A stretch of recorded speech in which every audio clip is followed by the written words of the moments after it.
আসসালামু আলাইকুম। Hit officer বুশরা ভিডিওটা তোমার জন্য বানাইতেছি।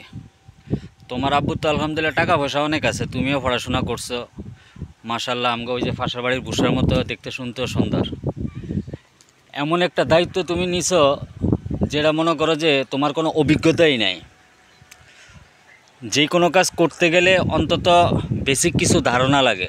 তোমার আব্বা তোমার একটা দায়িত্ব দিয়া মানে মান সম্মান এমনভাবে নষ্ট হইতেছে, অনলাইনের জগৎ যদি না হইতো তারপরে মনটারে বোঝানো যেত। কিন্তু ইন্টারনেটের দুনিয়া হইয়া টিকটক থেকে শুরু কইরা কেমন টুইটার পর্যন্ত কোথাও বাকি নাই তোমার রোস্টিং নিয়া। তোমার 12 মিনিটের বক্তব্য শুই না আমার মনে হইতেছে যে আমাদের এলাকার একটা মেয়ে আছে, ও তোমার সাথে ভালো বুঝে এবং ভালো জানে, এবং ও পড়ালেখা না করলেও তোমার সাথে ভালো গুছায় কথা বলতে পারে। রাসেল ভাই কি বলছে, রেডু যারা আবিষ্কার করছে আজকে 2024-এ আইসা ওই রেডু নিয়ে নতুন করে আবিষ্কার করার দরকার নেই। তাপ দিছে কে? আল্লাহ দিছে। এটা আবার বৃষ্টি দিব আল্লাহ, ঠান্ডা দিব, অটোমেটিক ঠান্ডা হয়ে যাব। কিন্তু সাময়িক সময়ে বাঁচার জন্য কি করতে হইব এই জিনিসটা তোমার মাথায় কাজ করে না। অভিজ্ঞ কিছু মানুষ নাও, তাদের সাথে পরামর্শ করো। টাকা পয়সাই তো সব কিছু না। এই দায়িত্বটা হাতে নিছো, তোমার কিছু টাকা আসতেছে। একটা মানুষ চলার জন্য কয় টাকা লাগে? ডায়াবেটিস টাইপ 2 হয়ে গেলে তখন তো মনে করো যে ডেইলি 50 টাকাও খাইতে পারবা না। এখন তোমার যেটা করণীয় সেটা হচ্ছে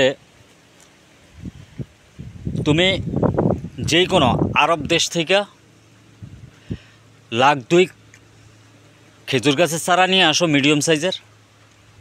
গভর্নমেন্টের সাথে চুক্তি করো অথবা তোমার আব্বার সাথে কথা বইলা কেমন 2 লাখ চারা আইনা ঢাকা শহরে লাগাই দাও। ঢাকায় তো টাকা উড়ে, এটা সত্য, কিন্তু ঢাকার মানুষের শান্তি নাই গরমে তাপে। দেখো আমি মতিঝিল থেকে ঢাকা গাজীপুরে চলে আসছি এখন শুধু বাতাস খাওয়ার জন্য।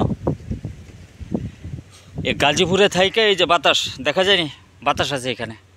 এই গাজীপুরে থাইকা তোমার জন্য এই ভিডিওটা তৈরি করলাম। তোমার চোখে যদি পড়ে তুমি এই বিষয়টা আমলে নিও। আর বিশেষ করে আমি থাকি দেশের বাইরে, আরব কান্ট্রিতে থাকি। ওইখানে যে এলাকাতে মানে তাপ কম রাখা দরকার সেইখানে মনে করো যে অনেক খাজুর গাছ লাগায় রাখে।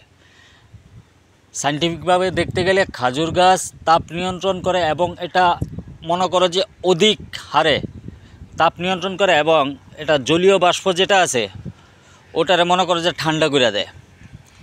তো এই জিনিসটা তুমি চিন্তা করো, চিন্তা কইরা কাজে লাগিয়ে পড়ো, মান সম্মান নষ্ট করো না। কেমন?